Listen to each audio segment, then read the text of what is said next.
Hello hi friends, welcome to Divi channel. ఈరోజు పప్పుచారు చేయడం చూద్దాము.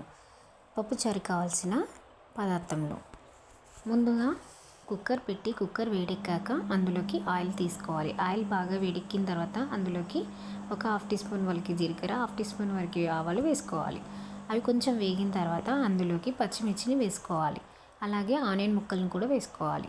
పచ్చిమిర్చి ఆనియన్ ముక్కల్ని బాగా నూనెలో వేగించుకోవాలి.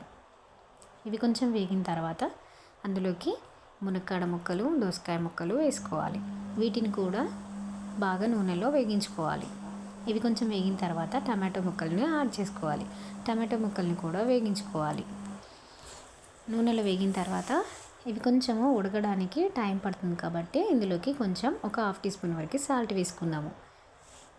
సాల్ట్ వేసిన తర్వాత కొంచెం కలిపేసుకొని ఒక 2 మినిట్స్ కుక్కర్ మూత పెట్టుకోవాలి. మూత పెట్టి తీసిన తర్వాత కొంచెం ముక్కలు మగ్గి ఉంటాయి. కొంచెం మగ్గిన తర్వాత వీటిలోకి ఒక హాఫ్ టీ స్పూన్ వరకు పసుపు వేసుకోవాలి. అలాగే 1 స్పూన్ వరకు అల్లం వెల్లుల్లి పేస్ట్ వేసుకోవాలి. వీటిని బాగా కలుపుకోవాలి ముక్కలకు పట్టేలాగా. కొంచెం అల్లం వెల్లుల్లి పేస్ట్, పసుపు కూడా వాసన పోయే వరకు. ఆ తర్వాత ఇందులోకి కొత్తిమీర, పుదీనా వేసుకోవాలి. లాస్ట్లో వేసుకుంటే కూడా వేసుకోవచ్చు, కాకపోతే కొంచెం మగ్గుతాయని వేసుకున్నాను. అలాగే ఉడికించిన పప్పును కూడా వేసుకొని కలిపి పెట్టుకోవాలి.